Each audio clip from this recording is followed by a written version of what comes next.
generated by the fact that in this particular exhibition, I selected out 5 people who had not shown here before, and to the best of my knowledge had not shown in any exhibition in London before, some of whom may be eventually carrying on back to where they came from, these other countries that they've come from, although it is to be discovered that 3 of them are of either actually American or of strong American connection. But I've been fascinated since I've been doing ArtNet, and even before that, by the reasons why people bother to come to London. A lot of it is, after all, circumstantial. And I personally would wish that there were very many more people from other places who are doing work of this caliber, and probably there are, and I'm assuming, I know some of you who are sitting here, but not everybody. I'm assuming that the vast majority of you sitting here are not from England, and those of us who are from England are kind of very wide-eyed, and always, I think, wanting to be surprised by what's going on elsewhere. I think that there is inevitably a certain kind of mystery or glamour or strangeness of intent which, despite the ease of travel and the fact that architecture is one of the few fields where it is relatively simple to operate in a city which is not your own, I think that's safe to say that if you compare it with other fields of endeavour, it is fairly possible to transfer continents and still be doing roughly the same activity that you were doing where you came from. And that can't be, I mean, there are just certain things like, things involving verbal literacy, let's say, or involving legalistic methods that are much more precise, locally precise, which make it much harder to transfer from place to place. The other thing is that it seems that the nature of perhaps the last century has been a sort of polyglot culture, so that albeit the person whose work is shown in the corner there is from Czechoslovakia, the elements that he uses could equally well have come in part from Germany or Austria. Many of them perhaps were picked up since he's been in England, and his collages are reminiscent of things that one has seen from Italy or the United States. And I think this goes, that there is a kind of lingua franca at any particular moment, and that I don't know whether Ferry's work immediately shrieks Italy to you or not, or whether Daniel, Daniel's work reminds one of certain conversations at Cooper Union, but that's Cooper Union rather than the United States in general, or New York in particular, and it's sort of Cooper in particular, which is something else. I don't want to do very much more talking. I somehow have to, presumably, the task of getting you guys to talk. And I think the easiest thing perhaps is to ask the 2 people who are here of the exhibitors, maybe 1 or 2 of the others will turn up, or 3 of you who are here, in fact. Rick Mather, who's been here probably the longest, or Ferry, who's been here the next longest, both of whom hopefully look as big to stay around, or perhaps Frank Israel, who's about to set off from whence he came. Rick, I don't know whether you actually one of the very rare examples of somebody who's managed to survive as a building architect in this town. It's difficult enough even for born and bred Englishmen, but for somebody coming from Oregon, is even more of a curiosity. Would you like to comment? What, on surviving? Either on surviving or just on your work in general. Oh, good. Well, I don't think my work is particularly based on the fact that I'm in Oregon. It's more that I've been in London for the past 14 years. Sheer tenacity. Yes. And I really don't know exactly. You want just generalities about it? No, I mean, I think it's a curious place to come to, and Why did a more I come curious here? place to stay. Yes. Well, I came to London as an alternative big city to New York. I lived in a suburban situation on the West Coast. It's about as opposite as you can get to living in Camden Town in a terrace house. And it was really the kind of life I thought you should live in a city. And the fact that you could walk places, and I mean all those usual things that everyone's familiar with, but it seems kind of rare and exotic life for someone who lives on an acre of ground out 5 miles from any place, which is what I lived in Oregon, in the middle of the woods. I also came to London because at the time I was quite interested in what was called housing. And you could come to London or in England, and every sort of idealized type of housing had been tried in a little bit somewhere in England by some local authority. And I was quite keen to see that. Plus, I was quite keen to see all the ancient monuments across the channel at my leisure, rather than having to rush through them in 3 months tour in the summer. So London was a good base for that, and of course I could speak the language. As a place to live instead of New York, I just felt it seemed more comfortable, and it seemed like you could just seemed a bit more civilized in New York. You could live. It's very hard to describe, but when the Frank's great. It's a lot more it's a lot more pleasant than New York, but doesn't have what people like to refer to as the energy of New York City. New York is extremely energetic, and you can sort of go without you can go without a lot in New York and keep going. But New York at the same time is extremely difficult and relentless place to live. As far as architects go, I think there are ultimately better architects in London than there are in New York, even though the ones in New York get all this publicity. Everyone wants to go to New York, and they're very good at PR in New York, and in London they're not as good. And I think that the thing that I've been most impressed with here is that there are many sort of small architects working, on their own or have small practices. You don't know much about them. They sort of consider themselves part of the community of London without making much of a point of it. And that, I think that's quite admirable. In a place like New York, there's a tremendous snob appeal that exists among the architects. I'm not really sure why. There's an intense seriousness that I now find questionable after having lived in London, where I think people are doing more interesting things and certainly as important, but they're not involved in being serious and intense the way people in New York are. The ultimate thing is that sense of self-importance, but at the same time, there are those in New York, those incredible possibilities that don't exist so much in London.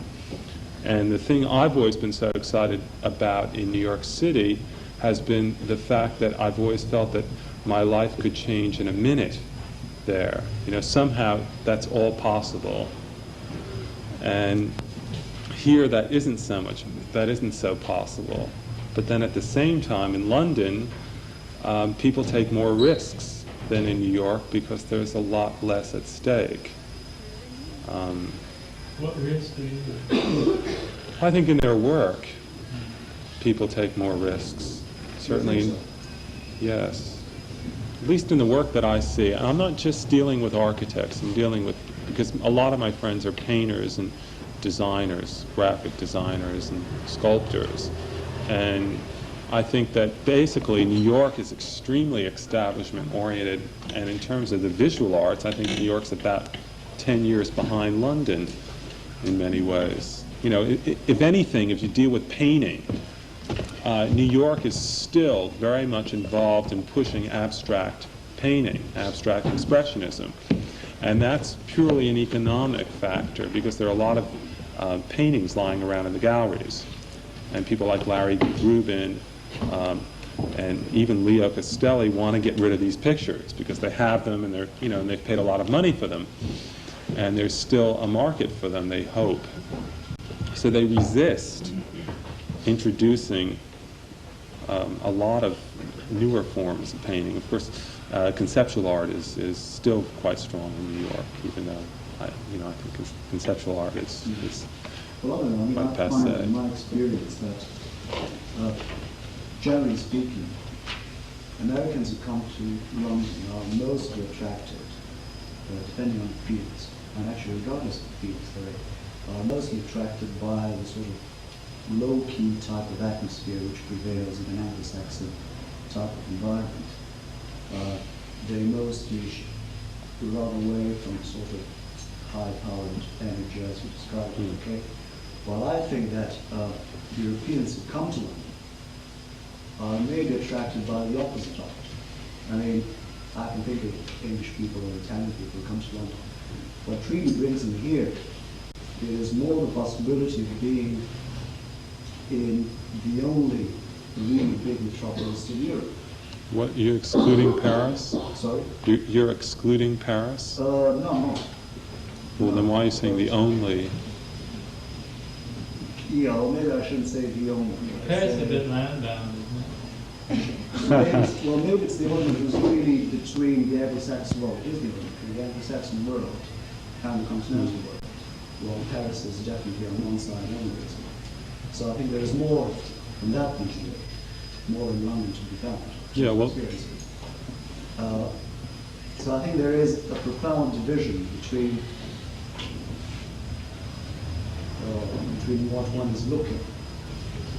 So that's why I was really questioning when you initially said that it hasn't, fortunately, got that energy that New York has. And I was wondering, just looking at the situation nowadays, especially in Ireland, in London, I wonder if we couldn't do with just a little bit of that energy.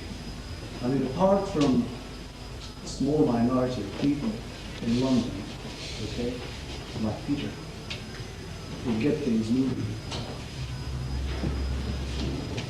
I'm still talking about architecture. What else? What else is happening on a general level? I mean, no, I'm talking about architecture. I can make two observations here. One is this energy thing. I mean, for somebody like me who is terribly Anglo-Saxon, when one boils it down, one has quite a chauvinist reason for wanting there to be a strong current of things coming from elsewhere, which is, to be quite honest, to reinforce the local bloodstream. That in the final analysis, one is flattered to think that there is some native talent, but one also knows that both historically and logically, that can only be fostered if there is a throughput or input from abroad. And one gets slightly worried in the current climate, for instance, that the current recession is being used as a philosophical prop for a natural sort of hair chauvinism, which the English always go through periods of, if you look back in history, and sort of inward-looking thing. And also, it was not quite a throwaway statement when one, in the preamble for this exhibition, talked about what must have happened in 1937. because in 1937 or thereabouts, you know, the English actually blew it. They didn't hang on to most of these rather talented characters who were passing through. Maybe that was politics as well, you know, that it was too near Europe, and so they headed for Chicago. But one gets the feeling that perhaps the English also were their typical sort of slothful selves and could have hung on to 2 or 3 more of these guys had they given them something to do. The other thing is an observation that really both of you have touched upon. I mean, Ferry, your own work behind me here makes certain sort of glances in the direction of what is to me an essentially Italian phenomenon, which is thoughtful. This terrible phrase, but sort of thoughtful interior design. I mean, the English way of looking at interior design and furniture is to sort of tend to slightly dismiss it as a very secondary art form. So, you know, whereas I think in Italy, your whole the fact that certain magazines and exhibitions and the more intelligent of the Italian architects and designers choose to do furniture. You know, one minute they're writing a philosophical treatise, the next minute they're designing a chair. Now, for an English person, or even an American, I think that's a slightly more difficult jump. You know, they tend to be different categories of people. But what I was leading to was this question that Frank raised, which is the connection with the art field. When we started this place here, thought that it would be possible to very regularly transpose from the world of architecture into the world of near architecture to the world of design, to the world of art, from conceptual art back to conceptual architecture, and have found increasingly that the local climate just doesn't want to know about that. It is impossible to get one of the local art critics to write up an architecture show, even if it is conspicuously, you know, done by even, I don't know who one would have to have, even, I guess, a retrospective of Mies van der Rohe might get a couple of them along, but, you know, something like that. Whereas even in quite a small European town, or say something like Vienna, to take a specific example, there has been a constant back and forth. But not only a back and forth, but you find that the avant-garde art community, such as it is, and the avant-garde architectural community are in fact the same people, or are friends of the same people, or people who have got one foot in each thing. I'm not quite sure about New York. I think there are a few sort of murmurings at this moment which suggest that perhaps something else is happening, which is that maybe architecture is becoming looked at as a possibly legitimate form of decorative art, you know, i.e. pictures of architecture in frames. But I'm just throwing these things out. It'd be interesting to get your comment. Well, don't you think it's a typically in a way Anglo-Saxon phenomenon, this strong specialization in the visual field? I mean, down to the point where there are exhibition designers, furniture designers, light fitting designers, switch designers, you know, socket designers, etc.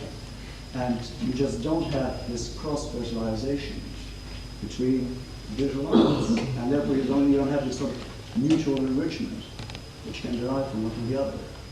And in the end, I personally really don't see that barrier which exists between some of these fields. I don't think there should be such a barrier. I mean, I really think that we should be in a position today to eliminate some of these divisions between the applied fields and pure art fields. It's hard to start to say where to draw a line. I mean, it's like interiors. You just raised interior. Why should we draw a line between the outside of the building, right in the middle of the 20-centimeter wall, and say, you know, that's where I start, and that's where the interior decorator or designer will see? I mean, it sounds ridiculous. And I kind of feel that it's a phenomenon which is much more entrenched in Anglo-Saxon countries. Maybe because there are definitely more. That's not particularly the case in in the States now, though, because most of the large firms consider interior design part of the firm. And then even the smaller offices, or if you consider specifically the work of Robert Venturi or Michael Graves, they certainly approach interior design and think about what's going to go inside their buildings as much as they think about very static point of view, the site plan works. I mean, you don't get an interior design in America. You don't get the sort of research and advanced thinking that you get in other places. I mean, when I think of interior design in America, I think of the sort of cold view chair, 5 brayer chairs around the table, with a pot on the table with yellow daisies. You know, and there's always a piano somewhere in the corner. Like this. You know. Well, what's wrong with that? Well, there's nothing wrong with it, but when it gets to the point where it becomes a cliche, then I think that's wrong. No, but people live off cliches. No, that's not true. Most of the public does. Well, there again, it depends how you look at the whole concept and theory of interior design. And if you look at it as a separate discipline, then right, there's nothing I can say. But if you look at it in relationship to what goes on in the other artistic fields, then you must realize that a cliche is not the most beneficial thing to have. See? Yeah, but I see the benefit of a cliche as it's easily understood, easily interpreted. I don't think it gives you anything ultimately to ultimately learn from or grow from, but it's there. The public deals with it, especially in America. So what? What do you feel about the preponderance of cliché, though, in currently fashionable East Coast American architecture? I mean, it seems to me that the delight in the cliché. I mean, for instance, it's a pity. Is Danny here? No. It's a pity because, in a sense, a lot of the elements of say, the right-hand piece of Danny's work there, the one with the square panels, is delighted in by the people who do things at Cooper because of the recognizable cliché, you know, the cliché elements, whether they're derived from Le Corbusier or where else. And the delight of the game is in the manipulation of these clichés, and almost if you introduce an invented element, the storyline is suddenly lost. And I think this is a very difficult one for the English to absorb, for me to absorb, because I think there is an element of English design at its best, which has to be hairy and inventive, that doesn't like the cliché. And if you know, I mean, one sees this in work of every period. You know, the English enjoy fiddling about and destroying the cliché, destroying the, you know, you can see this in English Renaissance work, that as soon as it crossed the channel, it was either lost because the guy didn't draw it down properly, or was deliberately perverted by, you know, the guy deciding properly. And I think it's interesting to me that the currently fashionable American scene is delighting in sort of neo-historicism, in the use of, as you, identifiable cliches. Frank, do you feel I'm being unfair? No, I agree with you. I don't think we're unfair at all. But see, I didn't connect to that either, so, you know, I couldn't sort of deal with that. Because it's a whole, you know, I don't understand that sort of architecture. You know, I don't really understand what a lot of those people are doing. Even though I appreciate it, you know, I can't sort of say that. I couldn't necessarily condemn it because I appreciate it for its visual merit, but I don't necessarily understand it. Well, maybe I should make a distinction. When I was talking about non-beneficial use of certain cliches, I wasn't referring to the let's call it semantic manipulation of certain signs. No, I know what he was thinking. I was more referring to certain visual cliches as associated to certain lifestyles, which is a completely different kettle of fish altogether. And it's in this respect that I thought that maybe things could improve if there wasn't that strong division and definition between the various fields. Oh, I take your point that in America. No, but I definitely, but at the same time, I agree with what you're saying. You know, especially with the latter statement. You know, it's architects are so hemmed in with, at least in America, they get very hemmed in by being architects. You know, and it's a very constricted role, and it's even constricted on that level. You know, the people who are doing these very, very beautiful drawings and writing about their work and being able to constantly verbalize on it. You know, personally, I just think American architects need to loosen up much more. In the schools, there's tremendous restriction put on the students. Students are not encouraged to be clever. Again, it gets back to that seriousness. You know, Bob Ventura's had a lot of publicity, and at the same time, you know, he's constantly having quote-unquote tomatoes thrown at him. You know, partially it's his own fault, but he is a very clever architect, and he's also extremely talented, I think. And I also think what he's doing is a lot more important than what most of the architects in the East Coast are doing. Yeah, but the people that are doing really interesting architecture in America aren't the ones that are getting publicized over here. I mean, you take somebody like John Portman. I mean, I think John Portman is a really, he's the real American architect. He's the real popular American architect.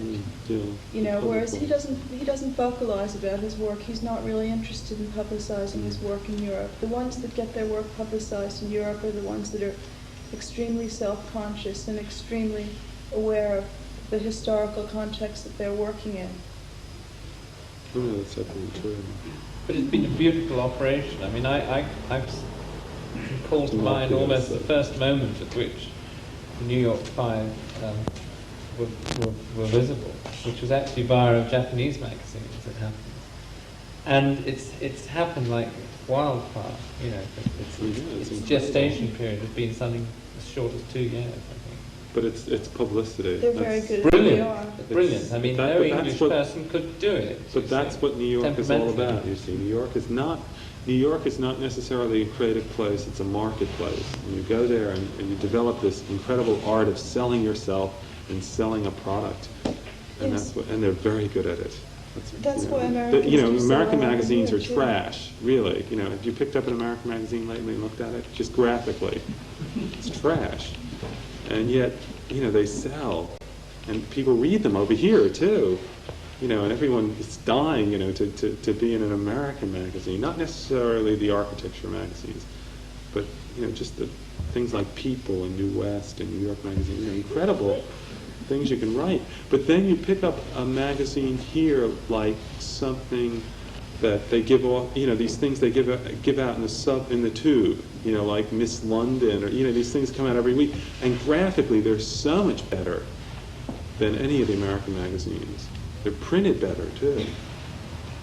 Is anybody sitting here who kind of to London as a sort of halfway stop, as a sort of rather like if one goes to North America, I find as an English person that going via Canada is actually quite good for the system. It's a sort of halfway lead-in. Is anybody en route and hasn't sort of got there yet?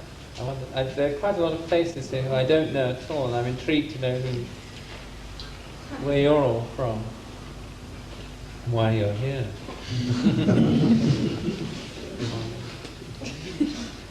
Is anybody using London as a sort of soft Anglo-Saxon midway point before they really kind of brace themselves and head up west?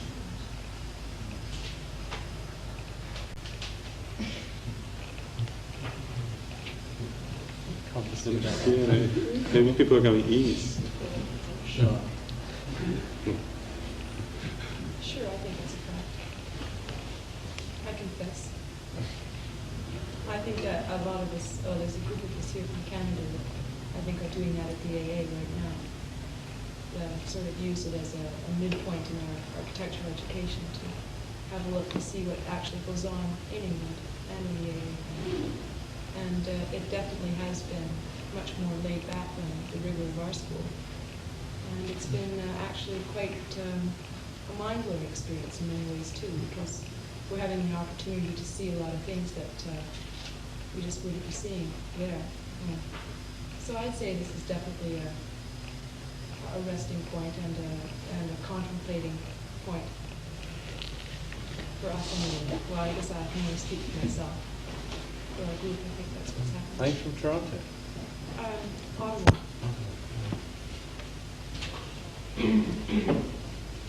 Well, what do you find about? I mean, do you find that London is to an extent disappointing, that it doesn't generate enough activity? Well, I think I've discovered community architecture here actually happening, whereas in Canada it seems to be more talked about than anything else. That seems to be what I've been focusing upon since I've been here. And I'd say that yes, that there definitely is more activity going on here, actually more things occurring that are a reflection of what we're talking about in school. Whereas our school tends to be more theoretical. I guess we do projects that are fairly imaginary in nature, although not conceptual, more practical.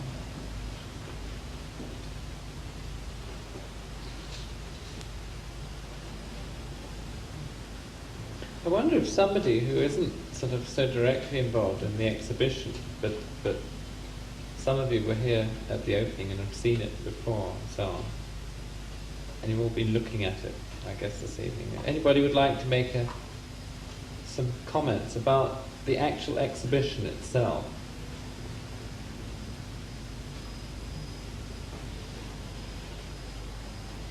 Come on. Well, I was going to ask Rick why this stuff's in the script is sort of area, New York 5-ish Oriental, but still, after 14 years. Well, 14 years ago they didn't exist. And most of it had been done really before they knew it. I don't know what it is it? But I mean, you study with some of these same people. Well, no, none of those people. I knew the people previous, but I didn't know any of the actual New York Five. Not so much then, but sort of as a movement. I don't know exactly what you mean by Yeah, what's I don't understand I don't see it in that work. If I look at that work, I see more Philadelphia school. Maybe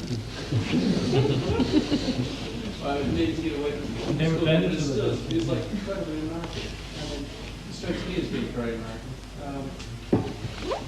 And then even the pickiness of the drawing. I mean, compare it with Danny's.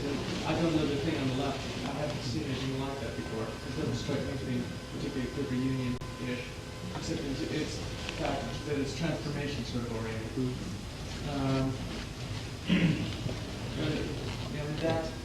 But it doesn't have that sort of certain precision. I mean, that every line has to be placed like Brooks does.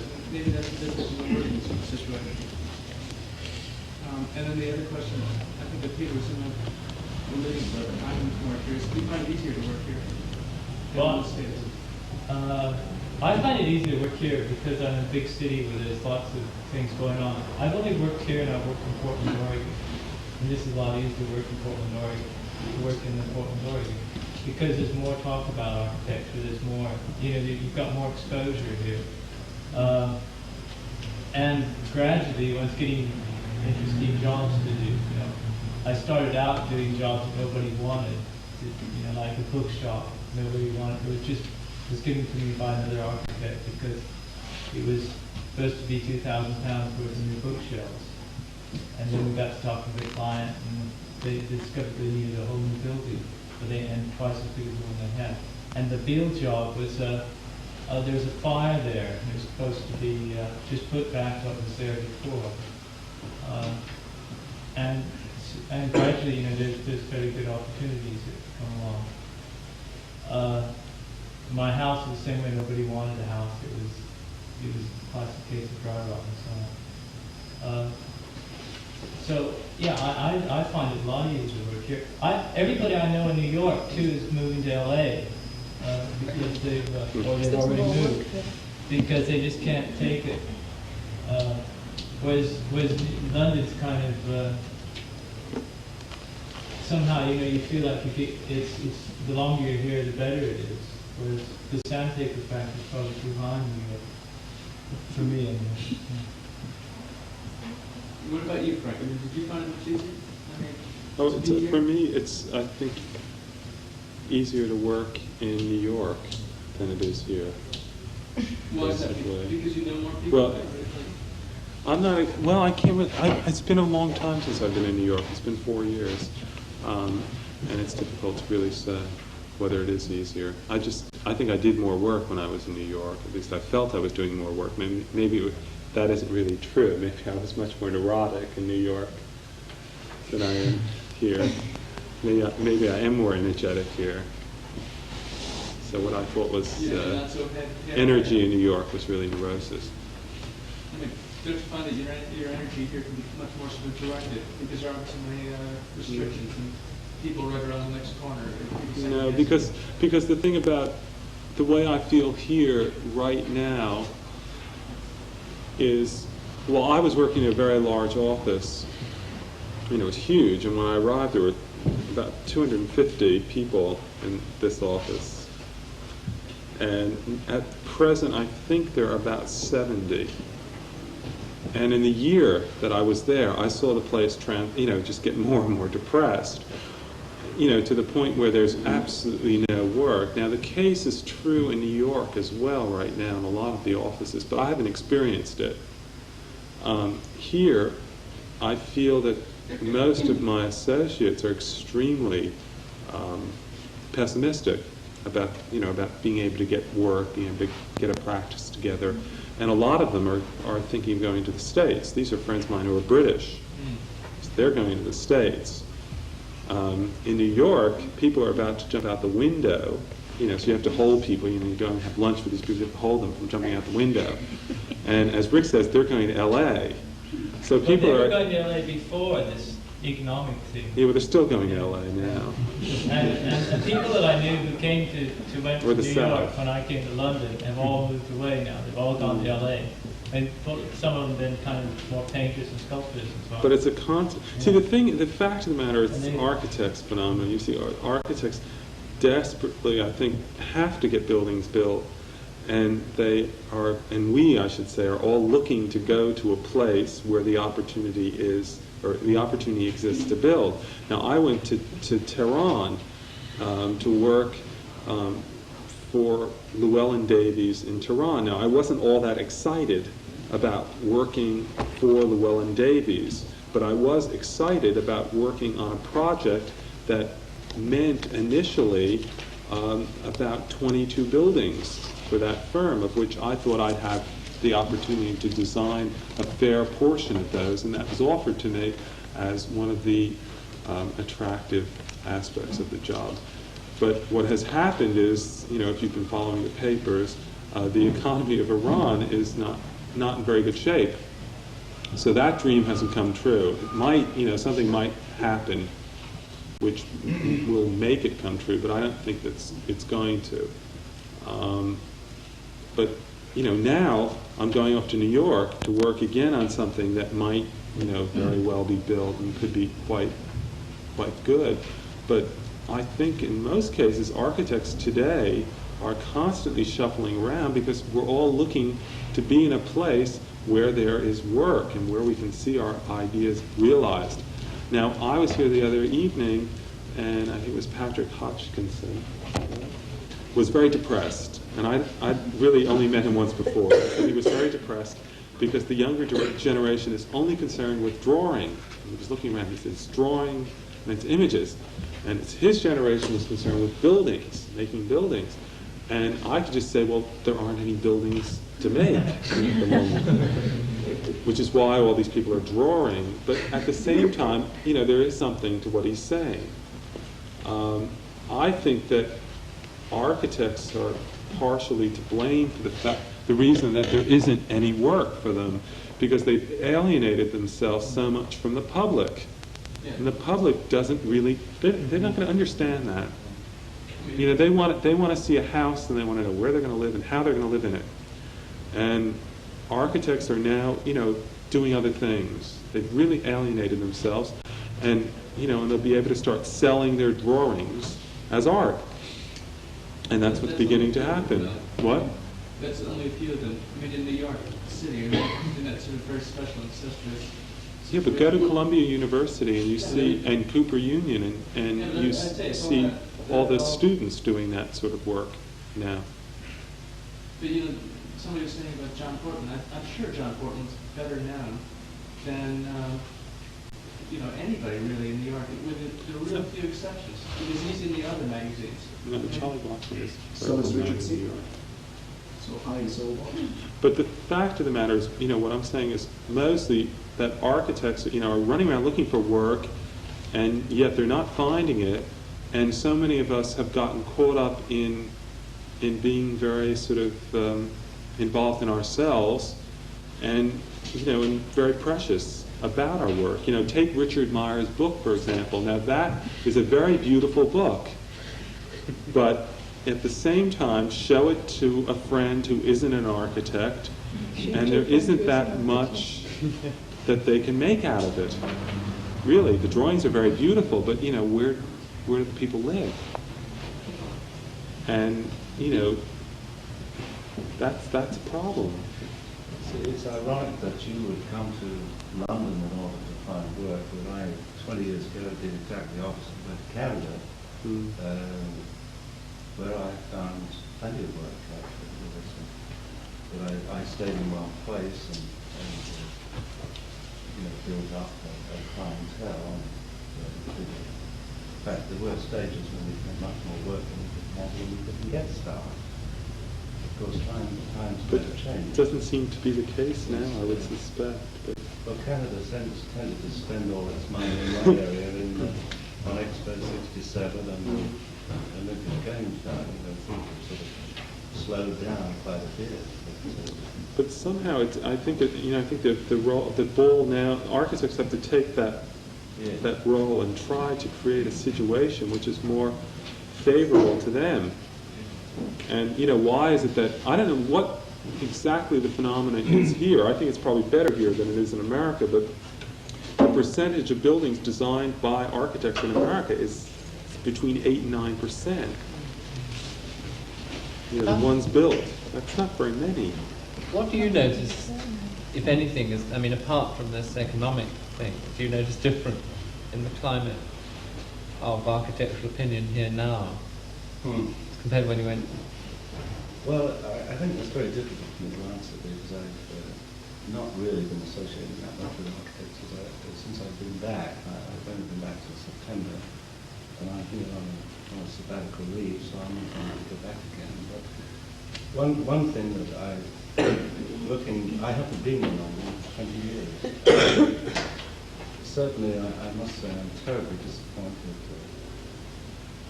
at the way the city has been rebuilt.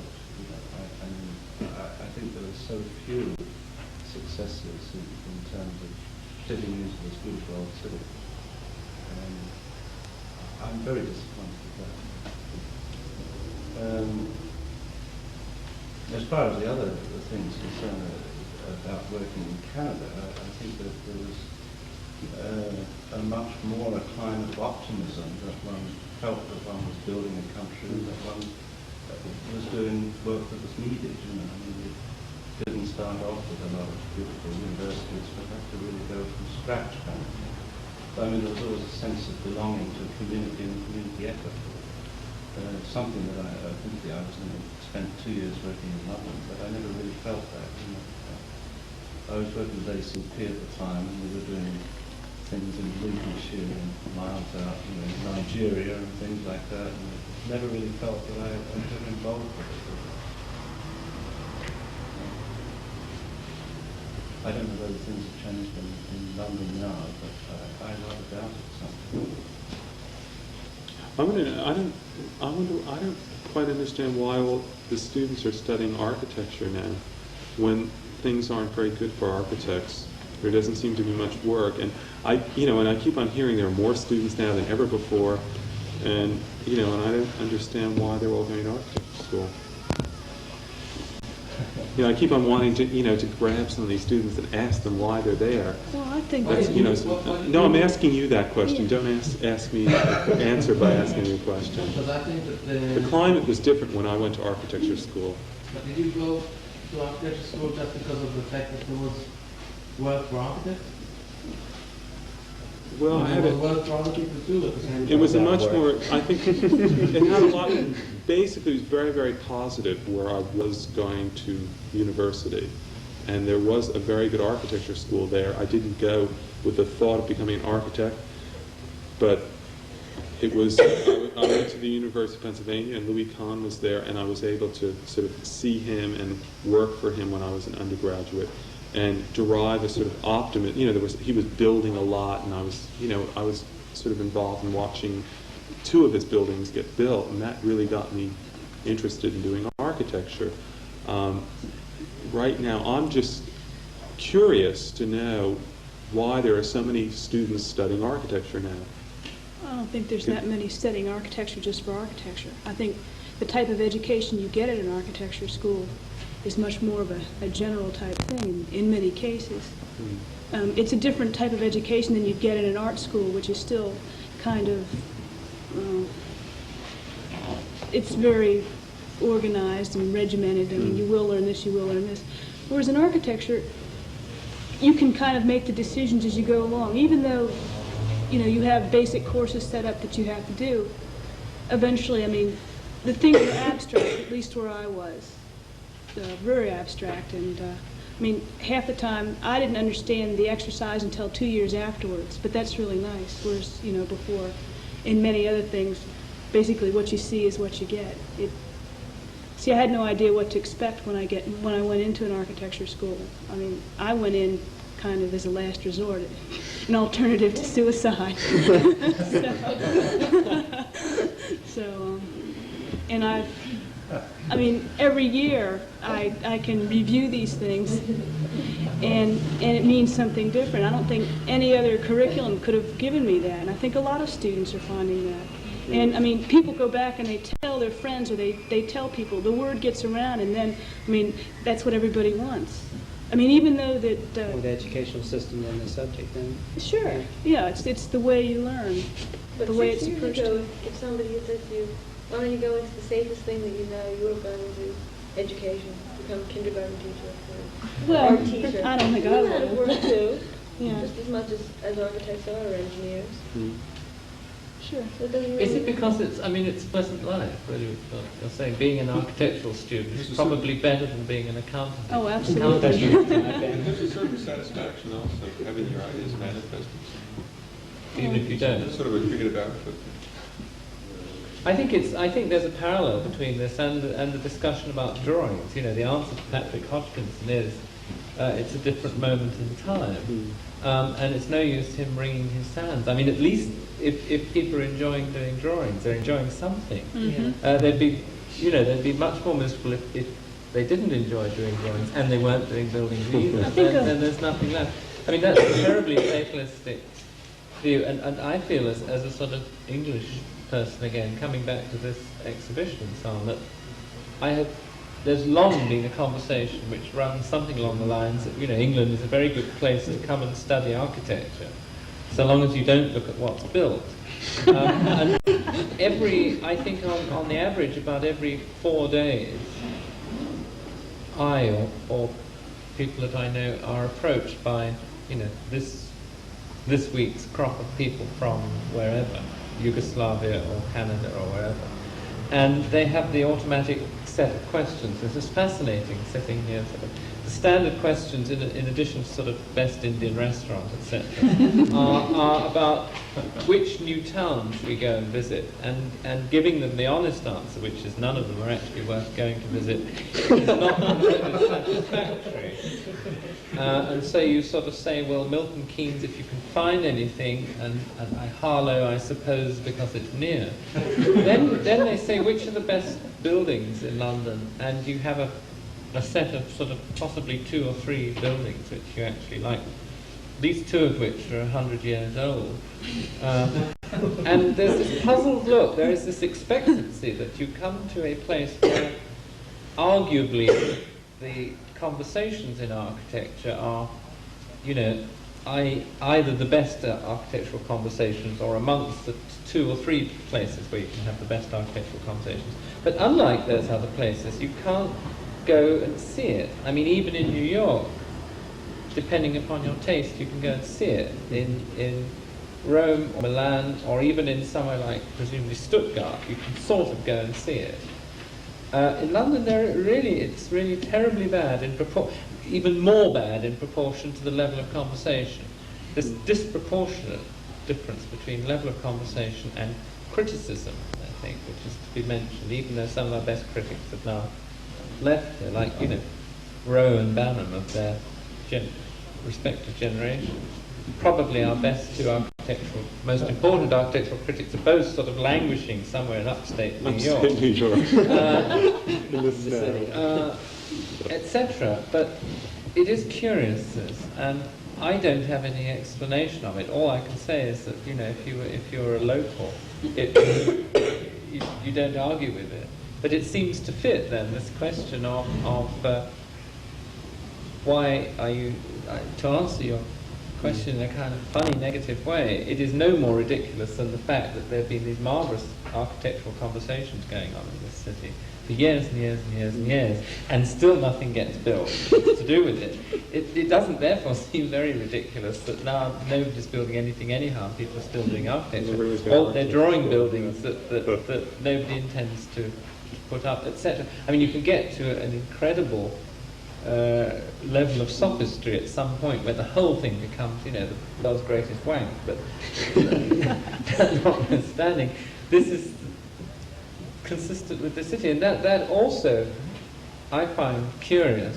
But I'd like somebody else to make an observation about it, because one's too close to it. I think that being in London now 4 years and having faced this question from people who come to visit, what is there to see, and facing the difficulty. I think that for me the interesting thing about London is that it's a low-key operation, mainly. And the best architecture is the low-key architecture.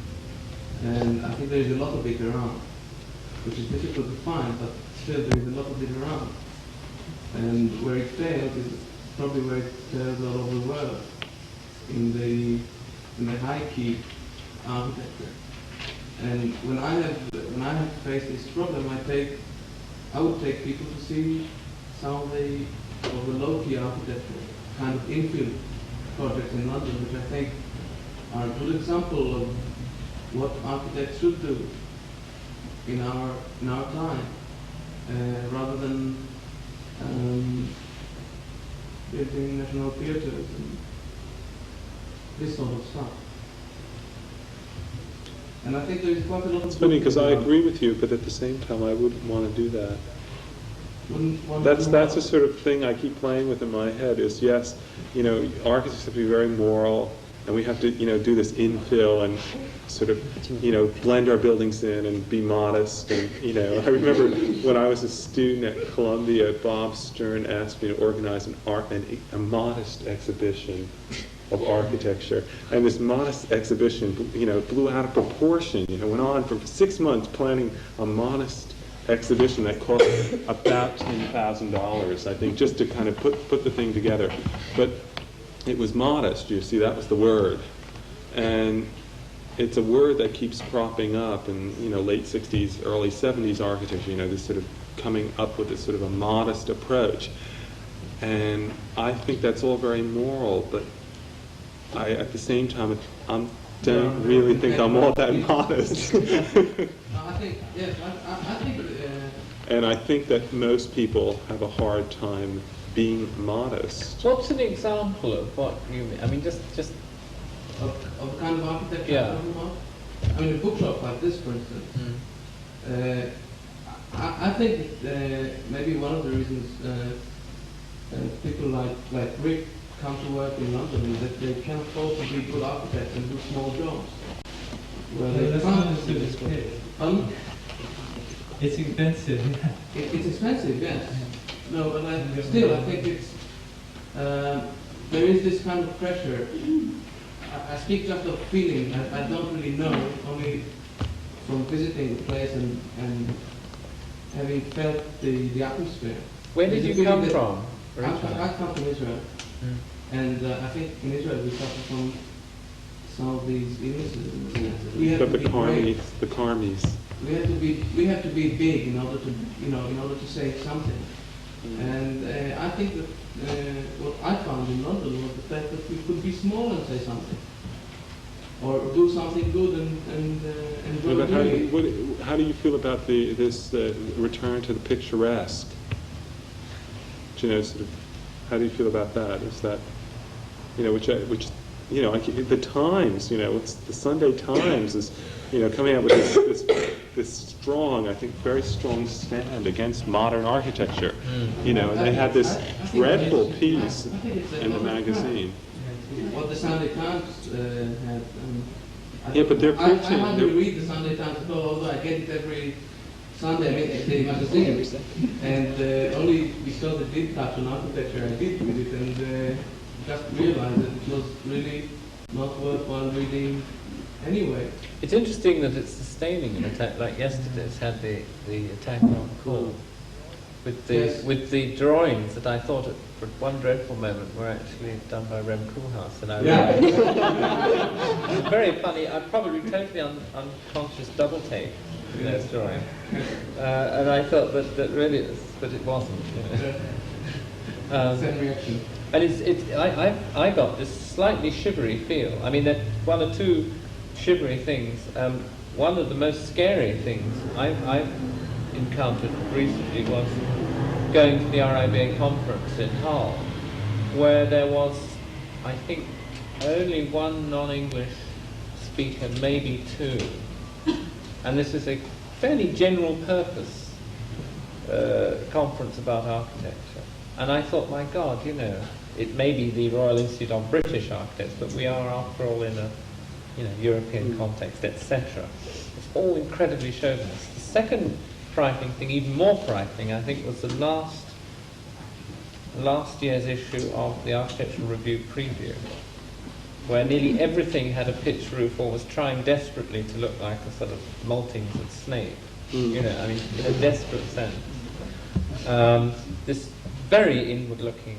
I don't mean infill either. I mean in the question of totally new buildings on virgin sites. You know, underground. Trying desperately to look as if they were done by a kind of well, they didn't even have the wit of the arts and crafts movement. I mean, nothing as witty as that. It's just sort of trying to look like old buildings, but not really. And the third thing is the espousement of the sort of low-key wet materials, let's not upset them thing, which is this underbelly of now this is why I feel that what intrigues me is even Rick's bookshop. Once you have gone inside it, you know, there's it's well heated, and there are palms, and there is use of plate glass and mirrors, and I mean, it's just not. I mean, that's not your modest little bookshop, really. No, it's high-key architecture masquerading as in. I don't see it modest, really. No, I didn't say modest. I didn't say modest, and I don't think it should be modest. And that's why I think that this is the type of architecture one can show, because it's maybe as strong and as good as the National Theatre, but I think it's better. What do you think? I don't think it should be modest and bland. I think it should say what it wants to say, but with respect to whatever happens. And I think in some cases, architects were successful in doing that. And the low key, I mean, more in the scale of the work, rather than do a whole housing estate in Milton Keynes, which for me, whether it's a block of flats, a huge unité d'habitation, or one of the Eagleton estates, means the same thing, only flat. So it's not the size of the architecture I'm talking about. It's I think it's the integrity of the architecture. I just wanted to say that I think the point you should take, I mean, is it's not a fact that the architecture should really be modest. I think it should be done with more of a modest attitude and intention.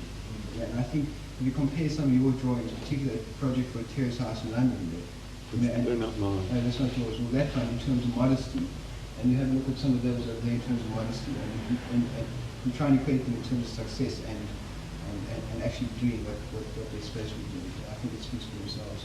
And it's not a question of trying to establish an artsy, crafty type of modest architecture. It's more a question of the intentions that you go about doing the job with, the attitude.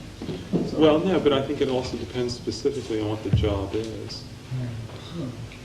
You know, there are different jobs that have, you know, and There's different the nature of it, you know, yeah. of a renovation is very, very different Yes, exactly. from a, you know, in a very specific place than the nature of an idea that aims just to be the transcription of an idea. The unfortunate thing about it too is there's a sort of bureaucracy getting behind this whole RVA modesty bit. For example, on this club here, we've had a real fight because they'd rather have fake slate roofs and grass roofs, for example, and was desperately trying to resist just, you know, reproducing the same thing again.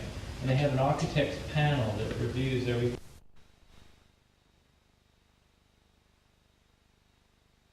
almost vicious, somehow, undertow against not only the modern movement, but a whole ideas which went along with it. And there's always the attitude like, I told you so, it wasn't good. And we're starting now to get down on it. And it's reaching the point where it's becoming almost generalized accepted attitude. That not the modern movement was worth even talking about it. And that we have to go back at all costs to our low-key vernacular, because that's where all our values lie. And I'm sorry, but I can see absolutely good coming out of such an attitude. Absolutely nothing in terms of architecture. I mean, it's not architecture. It's solving fair enough on social level. But it stops. It's building. It's providing commodities, which is fair enough. But Then well, why architecture? well, not really, not completely. What is architecture completely? Well, I'm going to leave it up to you. You're using it. No, I mean if you ask me the question, there's a few ideas. I don't want, you know, I don't like definitions. I don't like labels. But I'm just the fact that I see this tide turning towards a precise direction, which, to my opinion, can lead to an enrichment of the profession, either from a professional point of view or from a theoretical point of view. I see it as a deadlock and nothing to go beyond, unless we start really breaking down definitions, which the English are not really likely to do. I think they feel very cozy within certain sort of nice, easy Britishness looking at architecture. And I don't know. I don't know how Peter feels about it, but I'm slightly worried. I'm very partisan about it. I mean, I share exactly your fear, and more so because I think being part of the culture and being originally a provincial, I mean, one thing that I must say is, first observation is that there is a very high proportion of non-English people, of the people that come and look at exhibitions here. This is irrespective of the actual specific exhibition that's on. Maybe it is that because, you know, tourists or visitors are more likely to rush around the galleries. But even amongst, let's say, students from around the corner, the tendency is for the non-English students to be in the majority of those that pop round and have a look at the exhibition. But the other thing is this question of the morality of the vernacular. I mean, I don't think British vernacular is any better or worse than any other vernacular, and to me, the vernacular continues all. I mean, the notion of the vernacular includes, for me, the fluorescent light. You know, a fluorescent light to me is part of the vernacular. It's part of the obvious available. But the folksy thing is absolutely fascinating in the sense that Port Grimo, for instance, has been fashionable amongst intellectuals for the last 3 or 4 years. but partly as a kind of very arch joke. Now the English phenomenon isn't that. It's a hair shirt thing. And infill, which you're referring to, which is you're still referring to a sophisticated building as a piece of infill. It's not that thing either. It's a deliberate sort of lack of sophistication as a virtue. And I think it has more to do with things like TV serials. What I find frightening at a cultural level is the very high proportion of British TV serials which are nostalgic.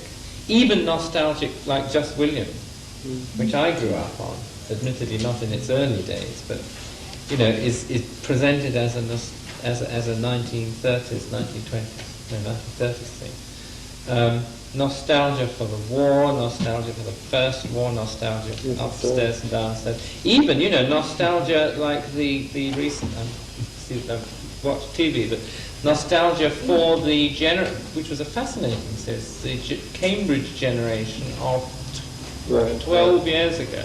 And when you start having nostalgia about 12 years ago, it's getting really bad. And now, part of it, of course, is in order to sell these TV programs to American networks. That's part of it. Because it's all right looking at somebody else's nostalgia, but when you're in other... And I think the architect, there is a funny conversation, Ricochet. The most fascinating thing, and one of the authors is sitting in this room, a group of my own students were doing a very sophisticated project and had a flirtation for a few days with neo-Swedish, as would have been reinterpreted by English architects of around 1953. Whether or not they realized it, I mean, they claim that they went straight to Aspland and they had the big Aspland book under their chair, so maybe they did, but I got that kind of twitchy feeling. I mean, albeit that one has been saying of late that Aspland was a much underrated architect, but one didn't want to take it quite that seriously. We shall soon, I think, be having a book, produced by Matthews Miller Dunbar or somebody on the subject of late 1950s recherche, or 1950s nasty, because after all, Bevis Hillier has already done it in terms of decorative art. No, he's working on the 50s now. Sorry? He's working on the 50s now. Yeah, and somebody's going to do the architecture book of Henning and Chitty Flats. What do you think about the 60s? Do you think everyone's going to forget about the 60s? Well, no, I suppose if one was incredibly tricksy, one would somehow try and encourage the 60s to come back before one had forgotten how to do it. I think the situation now has to do with the fact that everybody's so terrified about the present economic situation that they just don't want to face it. I mean, what we saw at the RIBA conference was just pure fear. I mean, everybody thinks that there's no work, and it's because we made some sort of mistake, and rather than continuing to innovate, they want to go backwards. And the thing that's so funny about that is that foreigners that come to England to look at the architecture, that they're not interested in the neo-vernacular architects that are crawling out from under the woodwork. They're interested in the architects who aren't actually building anything but are still generating ideas. I think one sort of bit of optimism about all this is that on my little contact with clients, they still expect the architect to do something unusual and different and great. And at least individual clients, I think maybe committee clients and so on that govern big projects are different, but individual clients really do expect you, they want to know that their building was done by an architect, and they don't want it to look like some old barn somewhere, or some jazzed-up spec builder house. Mm-hmm. The architects are more paranoid than... Yeah, the architects, yeah. Or the journalists, the kind of middle-class journalists aren't happy with it, but I think the clients themselves, if you can find them, are individual ones who pretty. They want a building done by an architect and they want it to show. You look as if you might be unhappy with the train of this. No, I'm not. But there are several points that I'm not fasting to make. One is that it seems to me that one of the problems is that architects spend much too much time talking to other architects. Yes. And secondly, which is sort of on I'm rather mystified by your defensive attitude towards that Times magazine article. Because originally you were commenting that you couldn't get anybody out to review this, and yet it seems to me that the Times, or was it the Observer, those two magazines have over the last 3 months attempted to get some sort of public debate going on the state of architecture in this country, and it seems to me that that's something that should be very much welcome. I suppose it's the architecture profession as such is always the first one to cast stones at itself, and I think quite unnecessary. It certainly happens in Canada a lot. But I would like to ask you, if you, with what I sense as a sort of almost deliberate arrogance about what you're doing as an architect, and that's okay, that's your trip. But what are you going to do when a whole community of people in the housing development that you've done feel that it's a very unpleasant place to live, and they come to you and say, we don't like this. It's not as good as the place that we came from. But it wouldn't happen. But that wouldn't happen. No, why not? No, because I don't approach. I basically, in a real situation, when I have a client that I can address, that is to say, in the past, when I've had clients that I can set up, that I can deal with on a one-to-one basis, I try to set up a dialogue. Now, in terms of large-scale housing projects, I've worked on them. I've never really been the designer of one that was built. But initially, the way most of that work has been handled has always been to start a dialogue, so you have some idea of what the client wants, and and he's involved. No, I'm not being arrogant about my architecture completely, but then at the same time, I'm doing architecture because I quite like doing it. I quite like making things, visual, and I quite like making nice things that look nice. And and I think that's why I'm doing it. Could I ask you why you were defensive of that Sunday Times article? Was I being defensive of it? I thought you were. I got the feeling you thought it was a crock of shit. Oh, I didn't. Yeah, I thought it was awful. I'm sorry. It was. I didn't say that it was awful, but I thought it was awful. Because I thought it presented only one point of view. And after the magazine piece 2 weeks ago, I think it was 2 weeks ago, on condemning modern architecture, and then to produce yet another piece that aims specifically at Corbusier, I found that questionable. I felt that they ought to at least approach it on a positive level, because I thought I think there are quite a few very good things going on. It seemed very one-sided, and also the argument didn't seem very good. It wasn't a good argument. I could have thought a much better argument. It was a little thin, I must admit. But I mean, has anybody... In fact, the collage was fabulous, really. But has anybody responded with any kind of counter-argument to get some kind of public debate there? I don't know. People that are writing positive articles about architecture for the Sunday papers have a lot of trouble getting them put in. You mean is this fashionable to not architects in general and modern architecture in Yes, particular?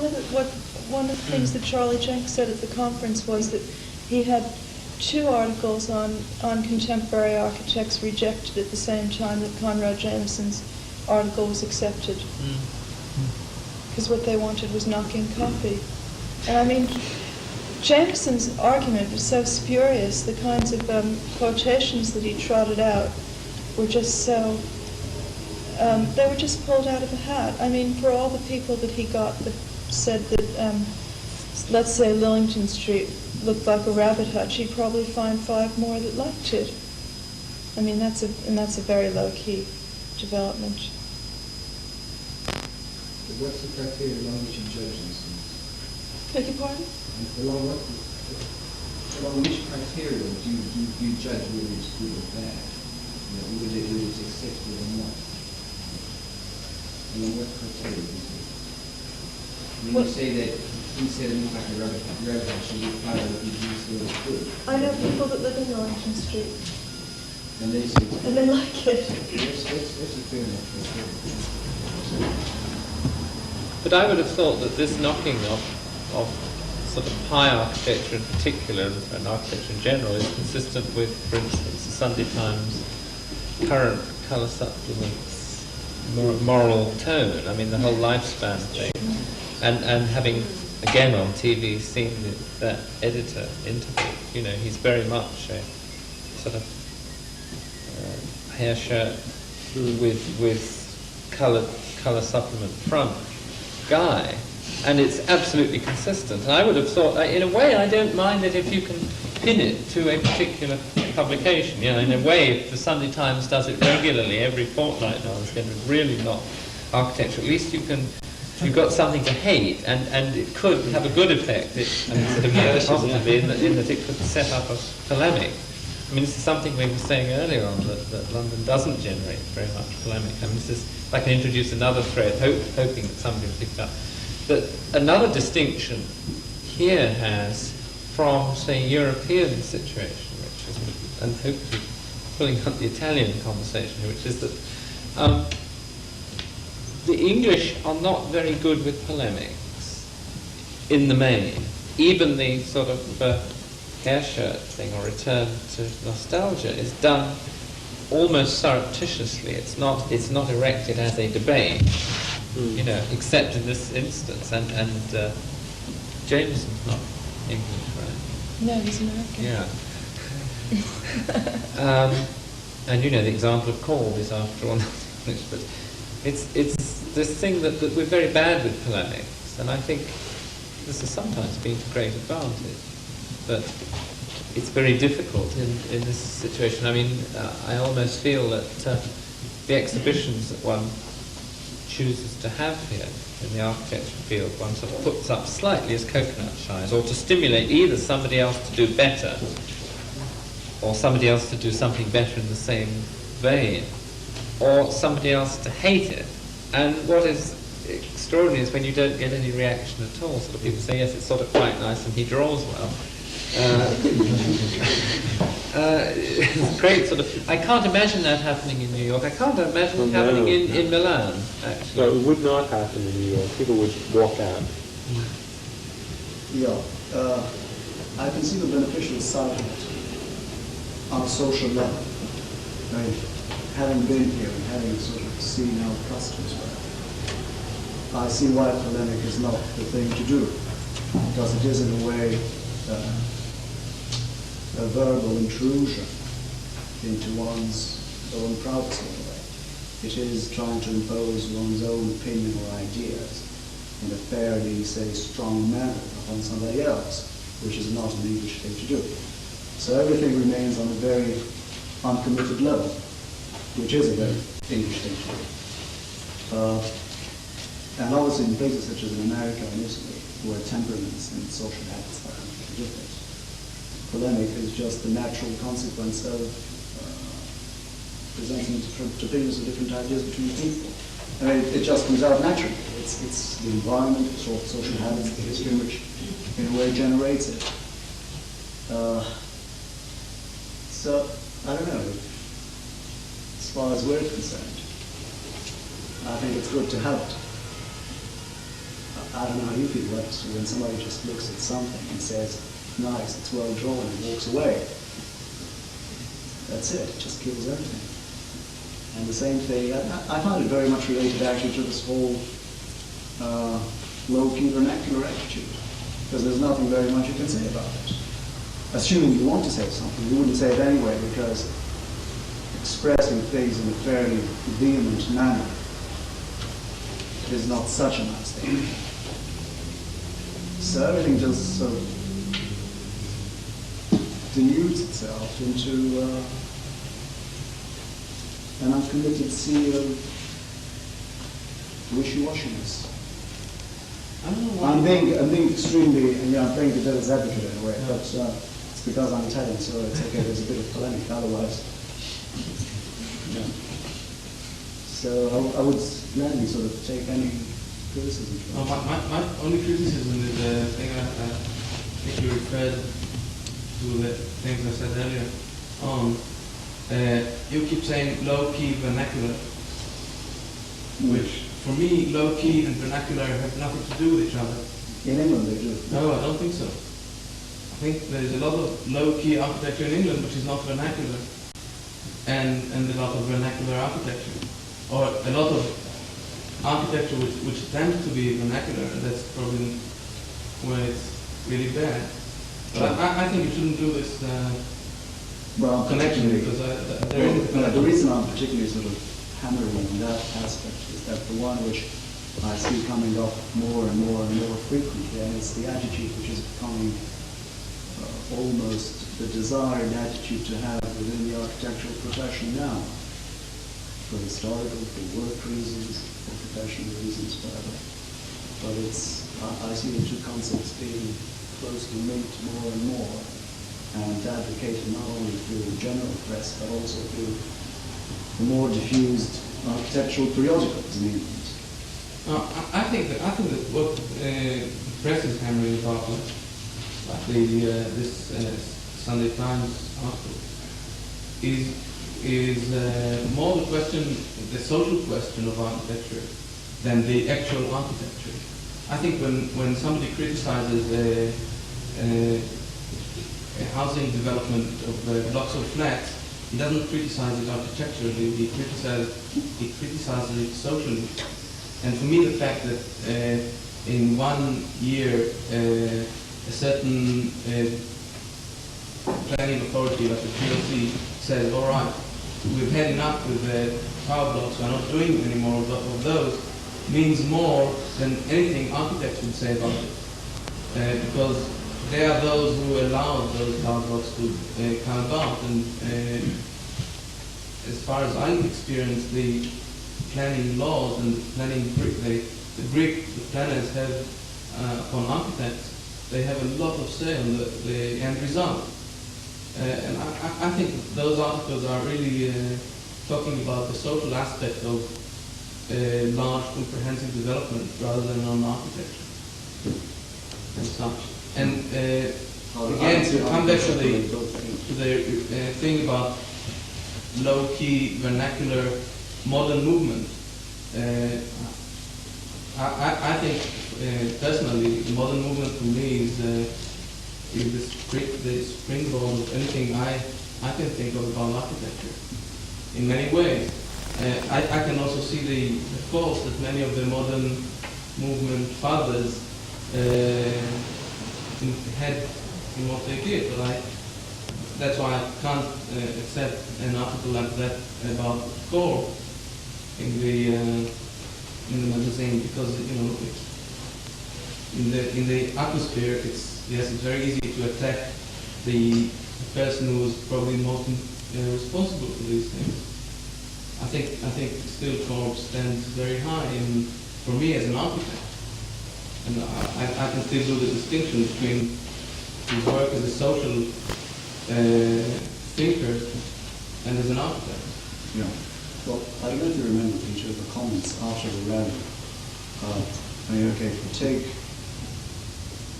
apart from AD, but the sort of comments that one saw, PAJ, or Czech Republic didn't say anything about it. Well, the sort of comments you're expecting from the public has been sitting there for years, waiting for a situation to arise that they could really get their teeth into it and find the moment has come where they can do it. Because there is a benevolent mood which surrounds it socially and professionally. And that was it. I mean, it's a pity that no other publication has ever talked about it, or hasn't yet talked about it. But part small, restricted group of people who knew about the event, if reading by what the AJ wrote about it, they were to make themselves an opinion, and sort of bigoted comments one read about, which is the most diffused periodic in England anyway, architecture. It was slightly disturbing. Yeah, I mean, therein lies the sort of history of sure. The AJ is an old enemy. But, and I remember once being told by an employee of the AJ the list of people who the AJ really did not like. And this list read like an exact list of the people who I rated the most highly in the country. I mean, it included Foster, Rogers, the Smiths, and Cedric Price, the AA, myself, and a couple of others who I've forgotten. That's curious. That's my goodies list. It was their baddies list. So I mean, end of conversation. You know, but therein lies a long story, which is, I wouldn't want to bore. You know, I'm not particularly paranoid about it. I find it rather amusing.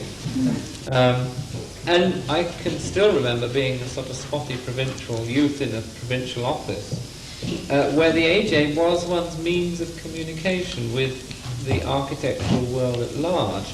And I remember reading a snidey article about something the Smithsons had done at the ICA. I mean, the date is the year dot. And sitting in one's little office hutch, you know, this was telling you what was going on in the big world, i.e. brackets London.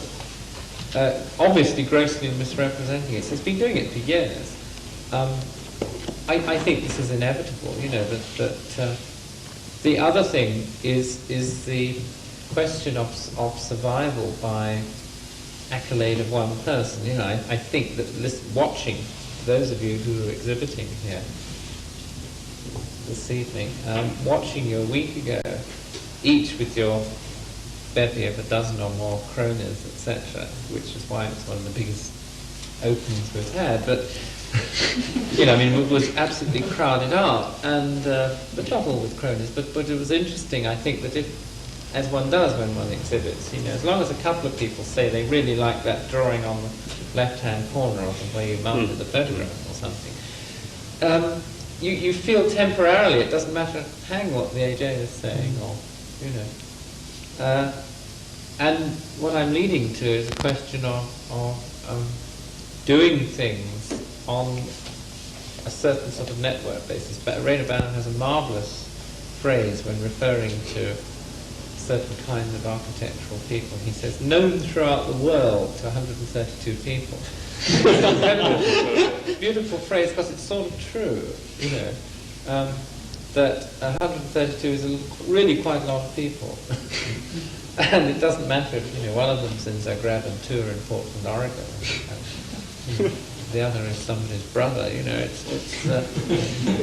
it is, I think, a necessary function, that this is the reason why one makes exhibitions. I mean, there is nothing more ridiculous in a sense than,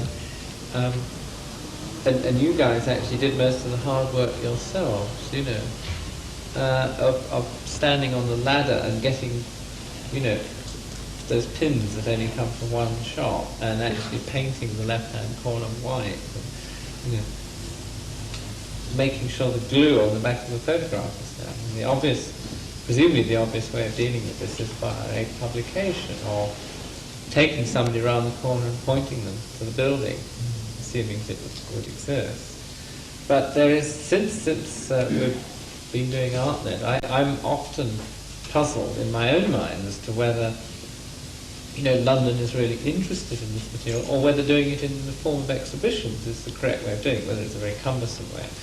I think it has had one kind of payoff, which is upon the people themselves, and I regard that in a sense as a sort of semi-educational operation, or a sort of laboratory operation. I mean, you know, in a sense, the fact that it does actually get you to get that photograph out and mount it, or it makes the guy over here bother to actually mount the drawings that maybe he'd been sitting on in you know, negatives outside, etc. And that if even only one person comes along and looks at it and says, Christ, that's all right, you know, and goes away and does the thing they were going to do slightly better. For my money, it's having its effect, and the AJ can go and screw itself, you know. Because the AJ is the AJ and will go on being like that till all those people eventually die, except that they have a desperate kind of progeny, who are people sort of considerably younger than I am, who are still like those old guys who are sort of considerably older than I am. It's amazing, you know. It fits very neatly into the English scene, and it's really rather tragic that it no longer has a sort of beige grey cover. which it used to for years and years, beige grey cover, which I suspect it always had, rather like the old front page of the Times. And in its abandonment, has not actually abandoned its point of view. And I just feel that in the final analysis, it doesn't matter if most of the people who come through this door have actually read about this place in Casablanca or something, actually, because maybe they are the real allies. And it's just tough on somebody living in Newcastle Town. Be realistic. But how do you think it affects the London as a hotbed situation? Maybe, don't you see it working against it in the long run? what do you mean, that it's an ineffectual tool? That it's, that or it's actually counterproductive? That the AJ is, after all, the most diffused periodical. And simply because its ideas seem to be, in this particular period, seem to be coinciding with the general mood, that it's probably bound to have, in the long run, sort of a suffocating effect on London as a hotbed.